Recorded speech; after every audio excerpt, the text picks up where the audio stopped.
మా latest videos కోసం మా ఈ తెలుగు న్యూస్ ఛానల్ సబ్స్క్రైబ్ చేసి గంట సింబల్ యాక్టివేట్ చేసుకోండి. రేపు సోమవారం శివుడి ముందు ఇది వేసి దీపం పెడితే చాలు, వద్దన్న డబ్బు వస్తూనే ఉంటుంది, కష్టాలు పోతాయి, అష్టైశ్వర్యాలు సిద్ధిస్తాయి. ఎందుకంటే హైందవ సాంప్రదాయంలో వారాలకు ఎంతో ప్రాముఖ్యత ఉంది. ఒక్కో రోజు ఒక్కో దేవుడికి ప్రీతికరమైన రోజుగా మనం భావిస్తాం. అందులోనూ సోమవారం అంటే సాక్షాత్తు ఆ పరమేశ్వరుడికి, భోలా శంకరుడికి అత్యంత ప్రీతికరమైన రోజు. శివుడు అభిషేక ప్రియుడు మాత్రమే కాదు, భక్త సులభుడు కూడా. పిలిస్తే పలికే దైవమైన అంతటి మహిమాన్వితమైన సోమవారం నాడు మనం చేసే చిన్న చిన్న పనులే మన తలరాతను మార్చేస్తాయి. అసలు సోమవారం నాడు శివుడిని పూజించటం వల్ల కలిగే ఫలితాలు అన్నీ ఇన్ని కావు. ఎవరైతే సోమవారం రోజున ఉదయాన్నే నిద్రలేచి తలస్నానం చేసి శివాలయానికి వెళ్ళి ఆ స్వామిని దర్శించుకుంటారో వారికి ఇక జీవితంలో తిరుగు అనేది ఉండదు. గుడికి వెళ్ళి ఒక చిన్న మారేడు దళం స్వామివారి పాదాల చెంత ఉంచినా చాలు, ఆయన మన కోరికలన్నీ తీర్చేస్తాడు. అంత కరుణామయుడు ఆయన. అందుకే పెద్దలు అంటారు, సోమవారం శివదర్శనం సర్వపాపహరణం అని. సోమవారం రోజున ఉపవాసం ఉండి శివారాధన చేస్తే జన్మజన్మల పాపాలు తొలగిపోతాయి. అయితే ఈ బిజీ లైఫ్లో, అంటే ఈ ఉరుగుల పరుగుల జీవితంలో అందరికీ ప్రతి సోమవారం గుడికి వెళ్ళటం కుదరకపోవచ్చు. లేదా ఇంట్లో మడికట్టుకుని గంటల తరబడి పూజలు అభిషేకాలు చేయటం వీలు కాకపోవచ్చు. అలాంటి వారు బాధపడవలసిన అవసరం లేదు. దేవుడు కోరుకునేది ఆడంబరమైన పూజలు కాదు, స్వచ్ఛమైన మనసుతో చేసే చిన్న నమస్కారం. అందుకే ఒకవేళ మీకు సోమవారం నాడు గుడికి వెళ్ళటం కుదరకపోయినా, లేదా ఇంట్లో పెద్దగా పూజలు చేసే సమయం లేకపోయినా పర్వాలేదు. కనీసం మీ ఇంట్లోనే మీ పూజా మందిరంలో 2 పూటల దీపారాధన చేస్తే చాలు. ఉదయం నిద్రలేవగానే స్నానం చేసి దేవుడి ముందు దీపం వెలిగించి, అలాగే సాయంత్రం వేళ కూడా దీపం వెలిగిస్తే సాక్షాత్తు లక్ష్మీదేవి మన ఇంట్లో అడుగు పెడుతుంది. దీపం పరబ్రహ్మ స్వరూపం. దీపం వెలిగే ఇల్లు దేవాలయంతో సమానం. అందుకే ఎంత కష్టంలో ఉన్నా, ఎంత తీరిక లేకపోయినా 2 పూటల దీపం పెట్టడానికి ప్రయత్నించండి. ఒకవేళ ఉదయం పూట ఆఫీసులకు వెళ్ళే హడావిడిలోనో, పిల్లలను స్కూల్కి పంపే తొందరలోనూ ఉదయం దీపం పెట్టడం కుదరలేదు అనుకోండి, కనీసం సాయంత్రం ప్రదోషకాలంలో అయినా ఖచ్చితంగా దీపం వెలిగించాలి. సాయంత్రం 6 గంటల నుండి 7 గంటల మధ్యలో శివుణ్ణి తలుచుకుని దీపం పెడితే ఆ రోజంతా పడ్డ కష్టం మాయమైపోతుంది. ఇంట్లోకి నెగిటివ్ ఎనర్జీ రాకుండా ఉంటుంది. అయితే ఈ సోమవారం నాడు మీరు వెలిగించే దీపంలో ప్రత్యేకంగా ఈ పదార్థాన్ని వేసి వెలిగిస్తే చాలు, ధన సమస్యలన్నీ పోయి కోరినంత ఐశ్వర్యం వస్తుంది, కష్టాలు పోయి వద్దన్న డబ్బు వస్తూనే ఉంటుంది అని పెద్దలు చెప్తూ ఉన్నారు. మరి ఇంతకీ ఈ సోమవారం రోజు ఏం వేసి దీపం పెట్టాలి అనే విషయాన్ని ఇప్పుడు మనం ఈ వీడియోలో వివరంగా తెలుసుకుందాము. అలాగే సోమవారం రోజు ఎటువంటి పనులను అస్సలు చేయకూడదు అనే విషయాన్ని కూడా తెలుసుకుందాం. ఫ్రెండ్స్, ముందు మన ఛానల్ని చూస్తున్న ప్రతి ఒక్కరూ కూడా దయచేసి ఈ వీడియోకి ఒక లైక్ కొట్టండి. మీరు ఇచ్చే ఒక లైక్ వల్ల ఈ వీడియో మరికొంతమందికి చేరుతుంది. మంచి విషయాన్ని 10 మందికి పంచటం కూడా ఒక దైవ కార్యమే కదా. అలాగే మనస్ఫూర్తిగా భక్తి శ్రద్ధలతో కామెంట్ బాక్స్లో ఓం నమః శివాయ అని కామెంట్ చేయండి. ఇప్పుడు మనం అసలు విషయానికి వద్దాం. ఈ సోమవారం నాడు ఒక ప్రత్యేకమైన పద్ధతిలో దీపం పెట్టడం వల్ల మనకు పట్టిందల్లా బంగారం అవుతుంది. ఆర్థిక సమస్యలు ఎంతటివి ఉన్నా పటాపంచలవుతాయి. అదేంటంటే, మనం సాధారణంగా దీపంలో నూనె పోసి వత్తులు వేసి వెలిగిస్తాం కదా. అయితే రేపు సోమవారం కాబట్టి ఉదయం పూట లేదా సాయంత్రం పూట మీరు వెలిగించే దీపంలో 3 వస్తువులను వేయాలి. అవి చాలా శక్తివంతమైనవి మరియు ఆ పరమేశ్వరుడి అనుగ్రహాన్ని మనకు త్వరగా కలగజేసేవి. అవి ఏమిటి అంటే, కొద్దిగా బెల్లం పొడి, కొంచెం జీలకర్ర మరియు చిటికెడు పసుపు. అవును, మీరు విన్నది నిజమే.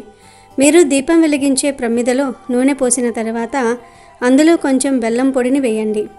బెల్లం అనేది తీపికి సంకేతం మాత్రమే కాదు, ఇది మన జీవితంలో మధురానుభూతులను కలిగిస్తుంది. నైవేద్యంగానే కాదు, దీపారాధనలో బెల్లం వాడటం వల్ల మన కోరికలు నెరవేరుతాయి. బెల్లం వేసి తర్వాత కొంచెం జీలకర్ర వేయండి. జీలకర్రకు ఉన్న శక్తి అంతా ఇంత కాదు. ఇది మనలోని చెడు ఆలోచనలను తగ్గించి మంచి పాజిటివ్ వైబ్రేషన్ను ఆకర్షిస్తుంది. ఇక 3వది పసుపు. పసుపు మంగళకరమైనది, గురువుకు, లక్ష్మీదేవికి ఇష్టమైనది. ఈ మూడింటిని, అంటే బెల్లము, జీలకర్ర, పసుపును ఆ నూనెలో వేసి ఆ తర్వాత వత్తులు వేసి దీపాన్ని వెలిగించండి. ఇలా వెలిగించిన దీపాన్ని శివుడి పటం ముందు లేదా శివలింగం ముందు ఉంచి మనస్ఫూర్తిగా నమస్కరించుకోండి. ఇలా చేయటం వల్ల కలిగే ఫలితం అద్భుతంగా ఉంటుంది. ఎందుకు ఇలా చేయాలి అంటే జ్యోతిష్య శాస్త్రం ప్రకారం జీలకర్ర, బెల్లం అనేవి రాహుకేతు దోషాలను మరియు ఆర్థికపరమైన అడ్డంకులను తొలగించటంలో అద్భుతంగా పనిచేస్తాయి. ఎప్పుడైతే ఈ వస్తువులతో కూడిన దీపాన్ని మనం శివుడి ముందు వెలిగిస్తామో శివుడు మన భక్తికి మెచ్చి మనకు ఉన్న ఆర్థిక ఇబ్బందులన్నిటినీ తీర్చేస్తాడు. ముఖ్యంగా అప్పుల బాధలతో సతమతమయ్యే వారికి ఇది ఒక గొప్ప పరిహారం. చేస్తున్న పనుల్లో ఆటంకాలు వస్తున్నా, వ్యాపారంలో లాభాలు రాకపోయినా, ఇంట్లో ఎప్పుడూ గొడవలు జరుగుతూ ఉన్నా ఈ చిన్న పని చేసి చూడండి. ఆ దీపం వెలుగుతున్నంతసేపు మీ ఇంట్లో ఒక పాజిటివ్ ఎనర్జీ ప్రవహిస్తుంది. సాక్షాత్తు ఈశ్వరుడి అనుగ్రహం మీ కుటుంబంపై ఉంటుంది. దీనివల్ల ధన ప్రవాహం పెరుగుతుంది. మీరు ఊహించిన మార్గాల నుండి డబ్బు చేతికి అందుతుంది. అష్టైశ్వర్యాలు సిద్ధిస్తాయి. ఇంట్లో సుఖ సంతోషాలు వెల్లివిరుస్తాయి. కేవలం ఒక సోమవారం చేసి చూడండి, మీకే మార్పు తెలుస్తుంది. కుదిరితే వరుసగా 5 సోమవారాలు ఇలా చేస్తే ఇంకా మంచిది. సోమవారం అనేది శివుడికి చాలా ఇష్టమైన రోజు కనుక సోమవారం పూట కొన్ని తప్పు పనులు అస్సలు చేయకూడదు. ఎందుకంటే పుణ్యం రాకపోయినా పర్వాలేదు, కానీ తెలియక చేసే తప్పుల వల్ల పాపం మూటగట్టుకోకూడదు కదా. సోమవారం నాడు పొరపాటున కూడా జుట్టు కత్తిరించుకోకూడదు. అట్లాగే గోర్లు కత్తిరించడం కూడా మంచిది కాదు. ఇలా చేయటం వల్ల మన జాతకంలో ఉన్న చంద్రబలం తగ్గిపోతుంది. చంద్రుడు మనసుకు కారకుడు. చంద్రబలం తగ్గితే మానసిక ప్రశాంతత లోపిస్తుంది. అనవసరమైన టెన్షన్లు వస్తాయి. కాబట్టి సోమవారం క్షౌర కర్మలు చేసుకోకండి. అలాగే సోమవారం నాడు మాంసాహారం తినడం అసలు మంచిది కాదు. శివుడికి ప్రీతికరమైన రోజున సాత్విక ఆహారం తీసుకోవాలి. వీలైతే ఉపవాసం ఉండాలి లేదా పండ్లు, పాలు వంటివి తీసుకోవాలి. మాంసాహారం తినటం వల్ల మనలోని తమో గుణం పెరిగి దైవ చింతన తగ్గుతుంది. అంతేకాదు సోమవారం నాడు ఎవరితోనూ గొడవలు పడకూడదు. కోపాన్ని అదుపులో ఉంచుకోవాలి. పెద్దలను, స్త్రీలను గౌరవించాలి. ఒక ముఖ్యమైన విషయం ఏమిటి అంటే సోమవారం నాడు నల్లని వస్త్రాలు ధరించకపోవటం మంచిది. తెలుపు రంగు లేదా లేత రంగు బట్టలు ధరించడం వల్ల చంద్రుడి అనుగ్రహం లభిస్తుంది. మనసు ప్రశాంతంగా ఉంటుంది. అలాగే సోమవారం నాడు ఎవరికీ డబ్బు అప్పుగా ఇవ్వకూడదు, తీసుకోకూడదు అని కూడా కొందరు పెద్దలు చెప్తూ ఉంటారు. కనుక ఈ చిన్న చిన్న జాగ్రత్తలు పాటిస్తూ రేపు సాయంత్రం శివయ్య ముందు మనం చెప్పుకుంటున్నట్లుగా బెల్లము, జీలకర్ర, పసుపు వేసి దీపం పెట్టండి. మీ కష్టాలన్నీ కరిగిపోవటం ఖాయం. ఆ పరమేశ్వరుడి కృపతో మీ ఇల్లు ధనధాన్యాలతో తులతూగుతుంది. వద్దన్న డబ్బు వస్తూనే ఉంటుంది. నమ్మకంతో చేయండి, శుభ ఫలితాలను పొందండి. సోమవారం రోజున ఇలా చేస్తే మీకున్న కష్టాలు అన్నీ పోయి మీరు సుఖపడతారు. అంతేకాకుండా మీరు కోరుకున్న కోరికలన్నీ నెరవేరుతాయి. ఆర్థికంగా నిలదొక్కుంటారు. మీ జీవితం మారిపోతుంది. కోరిన కోరికలు నెరవేరని వారు, డబ్బు లేదని ఆర్థికంగా బాధపడేవారు ఈ ఉపాయం కనుక పాటిస్తే మీరు ఊహించని విధంగా అదృష్టం కలిసొస్తుంది. మీరు అదృష్టవంతులుగా మారిపోతారు. మరి సోమవారం రోజు ఏం చెయ్యాలో, ఏ పరిహారం చెయ్యాలో ఇప్పుడు వీడియోలో తెలుసుకుందాం. కానీ దానికంటే ముందుగా ఒక చిన్న కథను విందాం. రామాపురంలో నివసించే పర్వతాలకు 2 కొడుకులు. పెద్దవాడు చాలా తెలివైనవాడు, చిన్నవాడు అమాయకుడు. పర్వతాలు తన జీవితంలో పెద్దగా ఏమీ కూడబెట్టలేదు. కానీ కొద్ది రోజులలో చనిపోతాడనగా అతనికి ఒక చింత పట్టుకున్నది. పెద్దవాడు చిన్నవాడిని మోసం చేస్తాడేమో అని. పర్వతాలు 2 కలిసి బతికేలాగా చూడాలి అని అనుకున్నాడు. అదే బెంగతో అతను మంచం పట్టాడు. చివరికి చనిపోతుండగా అతను పిల్లలిద్దరినీ పిలిచి ఇద్దరికి తన ఆస్తులైన మామిడి చెట్టు, ఆవు, ఒక కంబళి చూపించి వీటిని మీరిద్దరూ అనుభవించాలి అని సైగలు చేసి చెబుతూ కన్ను మూశాడు. మరుసటి రోజున పెద్దవాడు తమ్ముడిని పిలిచి, ఒరే తమ్ముడు, నాన్న మనకు ఒకే చెట్టు, ఒకే ఆవు, ఒకే కంబళి ఇచ్చాడు కదా, వాటిని మనం ఎలా పంచుకుందామంటావు అని అడిగాడు.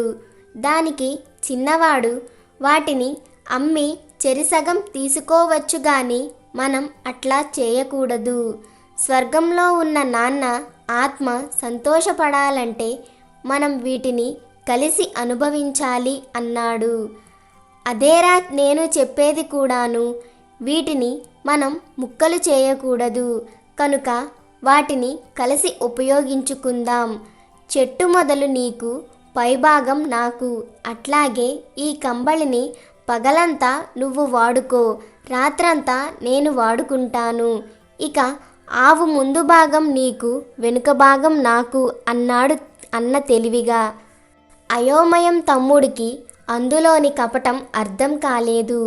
నువ్వెట్లా అంటే అట్లా చేద్దాం, నీ మాట కాదంటానా అన్నయ్య అనేశాడు. ఇక ఆనాటి నుండి ప్రతిరోజు తమ్ముడు చెట్టు మొదలుకు నీరు పోసేవాడు. ఆవు నోట్లోకి మేత కుడితి అందించేవాడు. కంబళిని ఏ రోజుకా రోజు ఉతికి ఆరవేసి మడత పెట్టేవాడు. చెట్టు కొమ్మలకు కాసిన కాయలు పండ్లు తీసుకునేవాడు అన్న. ఆవు పాలు తను పిండుకునేవాడు. పేడ అంతా తనే తీసుకునేవాడు.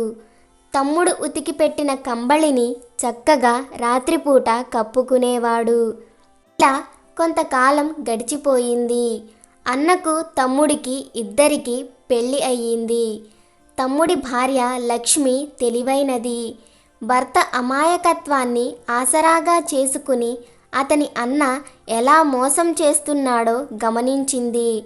ఒకరోజు ఉదయాన్నే చెట్టుకు నీరు పోస్తున్న భర్తతో లక్ష్మి, ఇదిగో అయ్యా, గొడ్డలి తీసుకురా ఓ మాటు అన్నది.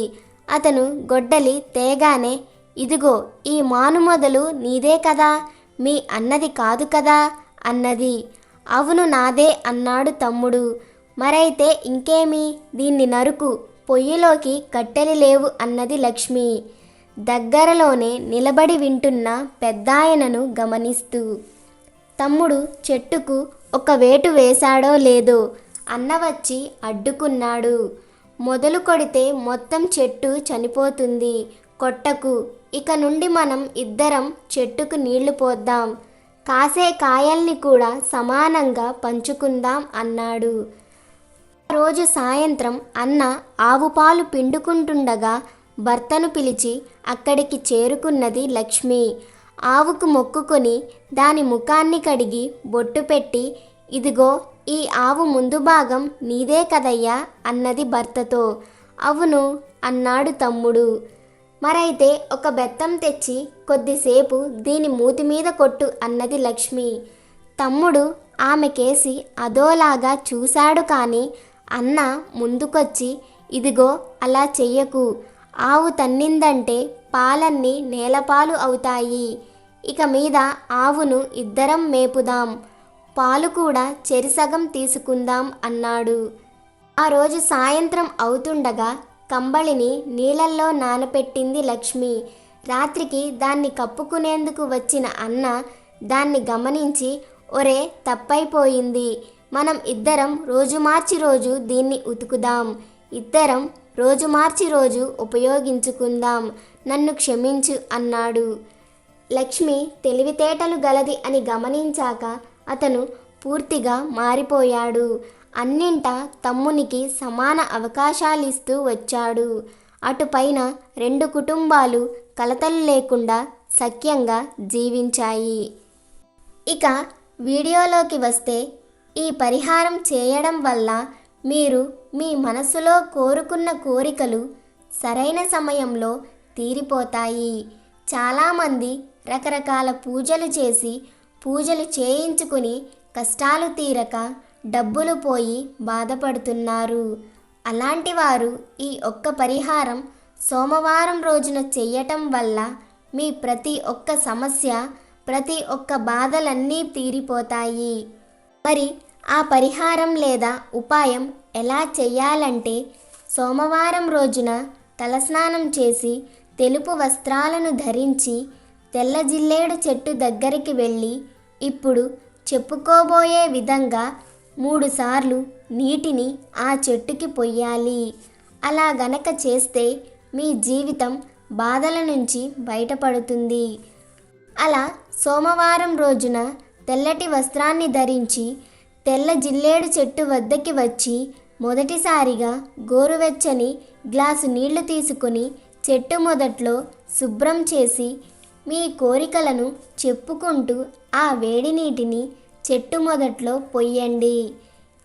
ఇలా పోసిన తర్వాత ఆ చెట్టు చుట్టూ 3 ప్రదక్షిణలు చేయాలి. తర్వాత రెండవదిగా ఒక ప్యాకెట్, చిన్నది కానీ పెద్దది కానీ ప్యాకెట్ పాలను తీసుకుని ఆ చెట్టు మొదట్లో పోసి 3 ప్రదక్షిణలు చేయాలి. ఇక మూడవసారిగా పసుపు నీళ్లు ఆ చెట్టు మొదట్లో పోస్తూ మీ కోరికలు చెప్పుకుంటూ 3 ప్రదక్షిణలు చేయాలి. ఇలా చేసిన తర్వాత ఒక జిల్లేడు లేత ఆకును తీసుకుని ఇంటికి తెచ్చుకుని ఆ రోజు సాయంత్రం మీరు రాత్రి పడుకోబోయే ముందు ఆ జిల్లేడు ఆకును మీ తల పైభాగంలో కుడివైపున పెట్టుకొని పడుకోవాలి. ఇక తెల్లవారిన తర్వాత కటిక పేద స్థితిలో ఉన్న 5 లేక 10 మందికి అన్నదానం చెయ్యండి. ఇలా చెయ్యడం వలన మీ మనసులో ఉన్న కోరికలన్నీ నెరవేరుతాయి. కానీ నమ్మకంతో చేస్తేనే ఈ పరిహారం ఖచ్చిత ఫలితాలను ఇస్తుంది. కాబట్టి మీరు కూడా నమ్మి సోమవారం రోజున తెల్ల జిల్లేడు చెట్టు వద్దకు వెళ్ళి చెప్పుకున్న విధంగా చేసి మీ జీవితాన్ని మార్చుకోండి. అమెజాన్లో బెస్ట్ డిస్కౌంట్స్ కోసం వీడియో డిస్క్రిప్షన్లో లింకు ఉంది, చూడండి. అలాగే మా టెలిగ్రామ్ ఛానల్ సబ్స్క్రైబ్ చేసుకోండి.